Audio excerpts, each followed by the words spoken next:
um dos caras considerados um dos caras mais estranhos da minha vida, né, velho? Ó, e não é porque ele tem essa aparência estranha, é porque o cara é ousado, ó.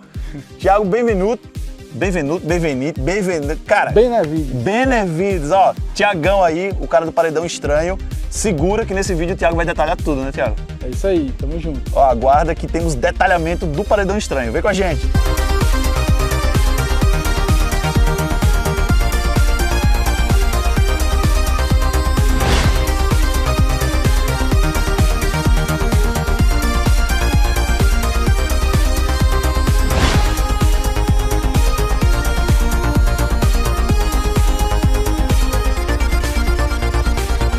Mas e aí, Thiago, conta pra gente aí, cara, como é que veio essa ideia de entrar no som? Acho que todo mundo tem um pouquinho da história na hora do cara decidir montar um som, né? Como é que surgiu essa ideia de tu montar um som, né? Assim, já veio de muito tempo. Cara, de muito tempo, assim. Eu sempre gostei de som, né? Desde criança e tal.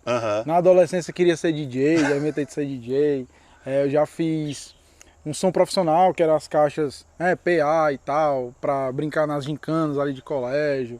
Fazia algumas brincadeirinhas de DJ, mas sempre gostei de som. E sempre queria estar ouvindo mais alto. Aquela vontade, não, dá pra tocar mais alto. Massa. E aí, foi passando o tempo, aí eu fiz um som na traseira do carro. Acho que isso em 2007. Aí, você sabe aquela coisa, o cara quer estar sempre aumentando. Aí aumentei, eram 2 graves, aumentei para 4 graves em cima do carro. Aí começou a dar problema nos eixos do carro. Peso, né? Acabar pneu e tudo. Aí a gente foi passando o tempo, aí eu fiz um som em cima de um reboque. Que era um som de 8 graves, que naquela época o pessoal já dizia coisa estranha, era um som que tinha, a gente vai colocar até a imagem no vídeo o pessoal ver, que era um som que tinha um grave, um para direita, um para esquerda, um para cima, um para baixo, e ainda tinha outras caixas Sheila Euclides. Se eu não me engano, a Steny usou na época também esse paredão. Isso, esse paredão que foi crescendo, quando ele chegou a 16 graves, o Aristene me comprou e aumentou ainda mais o projeto. Massa. Porque era um grave... Naquela época o grave 1600 era um sub, né, um grave bem... Só falava muito bem do grave, aí ele gostou do projeto e ficou com o projeto. Aí o meu som já era, esse de 8 graus era um pouco diferente, que eram 2 médios em 90 graus, com um guia de onda dentro, escondido entre os médios, e todo mundo se perguntava, cadê as cornetas desse som? Né? Cadê as tuítas? Naquela época ainda era uma barreira usar TI, né? Era corneta e tuíta era o padrão. Pelo menos na nossa região, né? Certo. E aí eu acompanhava muitos fóruns, ficava olhando na internet, via coisa nova e aí queria fazer alguma coisa diferente. Sempre quis fazer alguma coisa diferente. E aí, tanto que do diferente, aí o pessoal, esse som é muito diferente, Aí chegou um primo meu e falou, pai, é diferente? Não, esse som é estranho. É estranho, né? Aí eu, não, tá aí o nome do som. Tava procurando o nome do som e encontrei. Sei que quando chegou mais ou menos em 2010, eu tava com um paredão de 16 graves. E aí aconteceu uma tragédia na minha vida, eu perdi uma namorada no acidente. Putz, cara. E aí me desanimei de som. Deu uma desmotivada, Não, pra assim. mim eu não via mais graça, sabe? Tá ali, eu não sentia mais feliz. E aí peguei e vendi, foi nessa época que eu vendi. Na verdade desmontei, joguei a estrutura, vendi o reboque para um, vendi som para outro. O Aristene comprou a estrutura e continuou. E aí deixei pra lá. Aí comecei a assistir uns vídeos, assistir umas coisas e já no ano de 2018 eu vi que tu fez muito conteúdo no YouTube e eu vi que era um conteúdo diferente. Poxa, esse conteúdo aqui é interessante. Fui me animando, fui assistindo outros vídeos, fui vendo e aí, cara, quer saber? Eu encontrei aqui um negócio pra mim... Vou voltar esse... Pra me desestressar, pra me divertir, né? Massa. Coisa boa você fazer o que você gosta. E som foi sempre uma coisa que eu sempre gostei e sempre gostei de estudar som, de procurar entender, né? Eu nunca ficava satisfeito em montar um som, botar para tocar e ficar ouvindo. Eu queria entender tudo aquilo. Aí foi que eu fiz o projeto 1 do Estranho. Foi um projeto que era grave 18, tinha fenólica, tinha TI.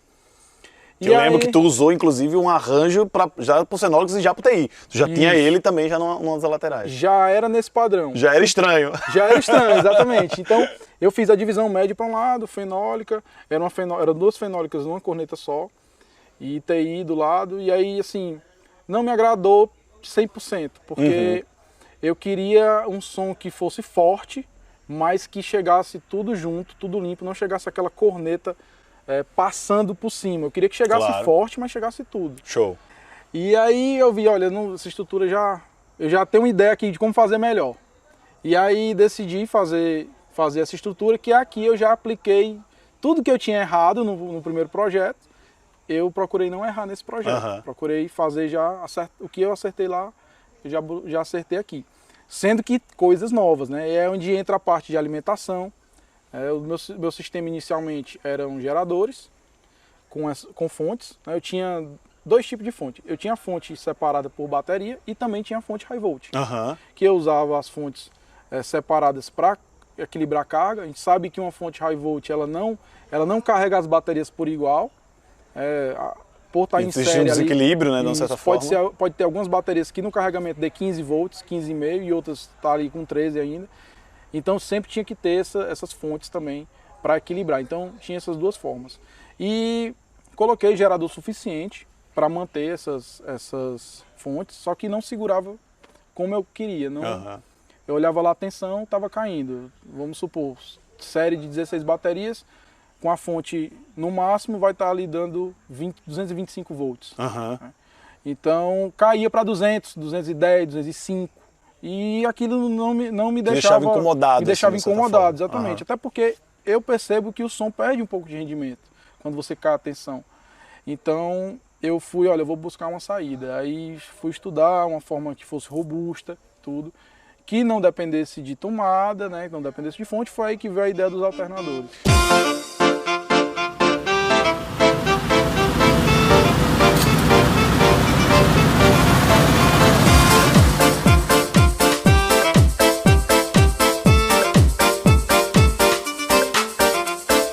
Pô, legal, então, Thiago, que agora eu percebi que realmente, como tu teve dificuldade no passado, né, eu tô vendo que agora tu decidiu então botar 3 backups, né, de alimentação. Fala um pouquinho pra gente aí, o que tu tá usando aqui, né? Sempre tem que ter o plano B e o plano C. Né? A gente nunca sabe, a gente faz para que não dê problema, mas tem que estar o prevenido, né? O seguro morreu de velho e o desconfiado ainda tá vivo. Então assim, a gente fez basicamente o primeiro backup é a bateria. Certo.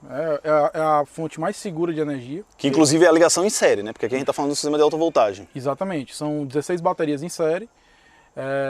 E a ideia é fazer o quê? Uma fonte para cada bateria. Sendo que o meu espaço, você vê aqui que é tudo... Reduzido pra caramba. Muito reduzido. Então, a minha ideia foi o quê? Ao invés de eu fazer a cada bateria, eu vou fazer a cada 2. Porque esse problema de desbalanceamento de carga entre 2 baterias em série, é quase nula, né? No breaks usam isso, caminhões usam isso, então geralmente não tem nenhum problema. Então eu decidi fazer a cada 24 volts, que aí iria caber no meu espaço. Então, ou seja, pra gente deixar claro aqui, na verdade tu tá me falando 16 baterias, mas se eu estiver considerando bateria de 24 volts, então é como se eu tivesse 32 baterias no sistema. Isso. Seriam baterias de 24 volts com ligação em série, basicamente isso. Na verdade isso. Eu tenho 8 bancos de 24 volts. Ah, legal. É como se fossem 16 baterias em 12 volts em série, Show. Final vai lá para 200 volts. Certo, Então para manter isso eu preferi trabalhar com os alternadores de 24 volts, que eu conseguiria também um alternador mais eficiente, um alternador menor, que ia ter uma carga, uma corrente que iria suprir o som, o consumo de energia do som. Então, primeiro é a bateria, né?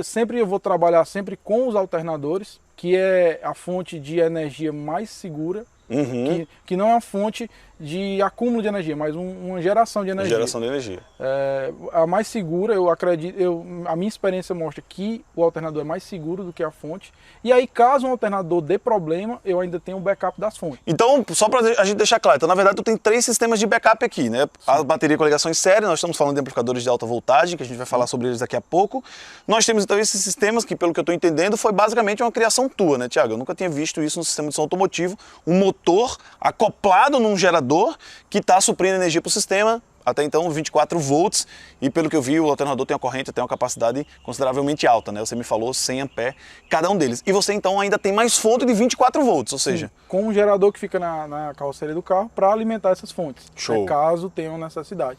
E se já aconteceu, eu tive problemas um projeto desse, como você disse, é um projeto novo, nunca ninguém fez, principalmente com esse acoplamento direto. Eu já vi algumas pessoas fazerem com correia, né? Mas o meu espaço, a força do motor só encaixaria corretamente se fosse um motor para cada alternador. É legal. E eu vi aqui, Tiago, que você deixa, você tem um foco muito grande na parte de elétrica, que é fundamental. Eu acho que isso é realmente um dos pulmões, não vou dizer nem que nem o coração, mas é o pulmão para fazer o estranho tocar tão forte. E você ainda tem uma limitação de espaço muito grande, né? Porque a gente falou agora há pouco que poderia substituir isso por um gerador muito grande, mas, mais uma vez, você não teria esse problema de espaço, por isso que você decidiu usar esse acoplador e não exatamente correia ou um gerador muito grande aqui no sistema, né? Muito legal a tua ideia. Agora, vamos lá. E a parte elétrica perfeita, eu vi que você fez um quadro de distribuição muito bem feito, tá de parabéns mesmo, assim, de coração. Eu acho que isso é algo que realmente é muito importante da gente mostrar para o público, mas a gente precisa entender agora como é que tu amplificou isso, né? A gente deu para perceber que você tem 3 processadores e amplificação. Fala um pouco mais sobre o que você amplifica para depois a gente vir falar aqui do sistema de som mesmo. Pronto. Assim, eu trabalho com 10 amplificadores. São 2 amplificadores para grave, um para cada 5. E são 4 amplificadores para médio, sendo um para cada 14. Tendo porém que os médios são ligados em série, séries de par, depois em paralelo. Ou seja, a impedância final de cada 100K para o médio vai estar um pouco acima de 2 ohms. Teoricamente, um pouco acima de 2 ohms. Então eu tenho uma resposta do amplificador um pouco mais limpa, né? Ele vai trabalhar aliviado, né? Ele vai trabalhar com resposta mais limpa. Esse foi o objetivo. Eu já cheguei a tocar 24 médios em um 100K, vi como era a resposta, e em série, com menos alto-falantes, a resposta ficou mais limpa, teve uma alta melhor.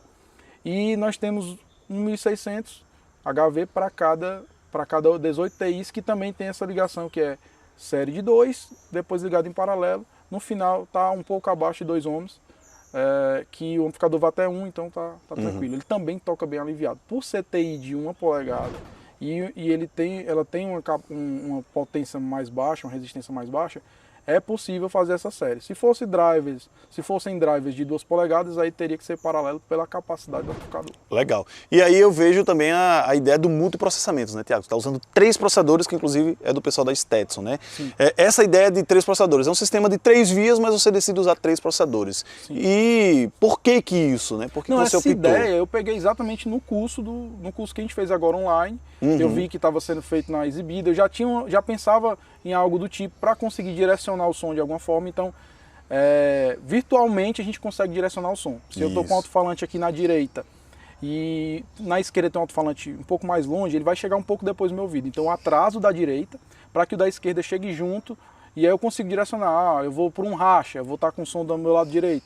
Então, eu vou lá, mexo no delay e jogo o som todo para a direita, e aí não fica... A gente tem um rendimento melhor naquela área ali que as pessoas vão estar no meio ali ouvindo, né? Qual está tocando mais forte. Então o som vai conseguir virtualmente, né, eletronicamente ser direcionado para um lado que a gente quer. Ou seja, você está usando o conceito que a gente prega lá no treinamento online de que a gente pode ter realmente um controle de dispersão puramente elétrico, né? E eu acho que é legal ver isso acontecendo, porque tu está provando na prática que de fato esse negócio funciona, né, Tiago? Tanto uma dispersão lateral como uma dispersão na distância, né? Tu controla tanto horizontal quanto vertical, né? Tu tem controle absoluto do sistema. Show.